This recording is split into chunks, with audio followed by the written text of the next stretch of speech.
கோவை அருகே உள்ளது சின்னையம்பாளையம். இங்குள்ள ஒரு தனியார் லாட்ஜ் ஒன்றில் 2 நாட்களுக்கு முன்பு இளைஞர் ஒருவர் பெண்ணுடன் வந்துள்ளார். அன்றைய தினம் இங்கேயே தங்கிவிட்டு நேற்று முன்தினம் விடிய காலை அந்த இளைஞர் மட்டும் லாட்ஜை விட்டு அவசரமாக வெளியேறினார். இளம்பெண் இல்லாமல் இந்த நபர் மட்டும் ரூமை விட்டு, அதுவும் விடிய காலையில் அவசரமாக வெளியேறியதை பார்த்து லாட்ஜ் ஊழியர்களுக்கு சந்தேகம் வந்துள்ளது. அதனால் உடனே அவர் தங்கியிருந்த ரூமுக்கு சென்று பார்த்துள்ளனர். அப்போது அங்கே இளம்பெண் சடலமாக விழுந்து கிடப்பதைக் கண்டு அதிர்ச்சியும் அடைந்தனர். அந்த பெண்ணின் முகமெல்லாம் இரத்தம் வழிந்து கொண்டிருந்தது. எனவே இது குறித்து உடனடியாக பீளமேடு போலீசாருக்கு லாட்ஜ் ஊழியர்கள் தகவல் தந்திருக்கிறார்கள். போலீசாரும் விரைந்து வந்து லாட்ஜில் விசாரணை நடத்தி அந்த பெண்ணின் சடலத்தையும் மீட்டு போஸ்ட்மார்ட்டத்துக்காக அனுப்பி வைத்தனர். அதே சமயம் லாட்ஜில் வந்து தங்கிய நபரின் அடையாளங்களையும் வைத்து அவரை போலீசார் தேடியும் வந்தனர். அப்போதுதான் நேற்றைய தினம் அதே பகுதியில் இளைஞர் ஒருவர் சுற்றி வந்து கொண்டிருந்ததை கண்டனர்.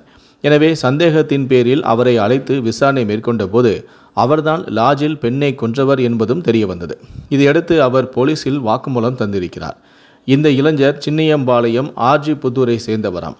இவரது பெயர் சரவணன், வயது 29. இறந்து கிடந்த பெண்ணின் பெயர் கோவை SS குளம் அருகே இருக்கக்கூடிய கள்ளப்பாளையம் பகுதியை சேர்ந்த கீதா, வயது 26.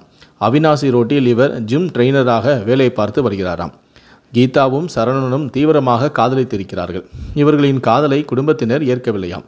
காரணம், கீதாவும் சரவணனும் அண்ணன் தங்கை உறவு முறையாம். எனவே இருவருமே வீட்டிற்கு தெரியாமல் ரகசியமாக திருமணமும் செய்து கொண்டனர். ஆனால் முறைப்படி திருமணத்தை பதிவு செய்யவில்லையாம். எனினும் லாட்ஜுகளில் அடிக்கடி ரூம் எடுத்து ரகசியமாக தங்கி உல்லாசத்திலும் ஈடுபட்டு வந்துள்ளனர். ஆனால் கீதாவின் நடத்தையில் சரவணனுக்கு சந்தேகம் இருந்துள்ளது. இது தொடர்பாக இருவருக்குள்ளும் வாக்குவாதம் வெடித்து வந்துள்ளது. இந்த நிலையில்தான் 2 நாட்களுக்கு முன்பு லாட்ஜில் ரூம் எடுத்து தங்கிய போது இது தொடர்பாக தகராறும் ஏற்பட்டுள்ளது. அப்போது நடந்த சண்டையில்தான் கீதாவின் முகத்தில் ஓங்கி குத்தியதுடன் தலையையும் அங்கிருந்த சுவற்றிலேயே மோதச் செய்திருக்கிறார் சரவணன். இதில் முகம் படுகாயமடைந்து முழுமையாக நசுங்கி போய் கீதா சம்பவ இடத்திலேயே இறந்திருக்கிறார். இவ்வளவும் விசாரணையில் தெரிய வந்ததை அடுத்து சரவணனை போலீசார் சிறையிலும் அடைத்துள்ளனர்.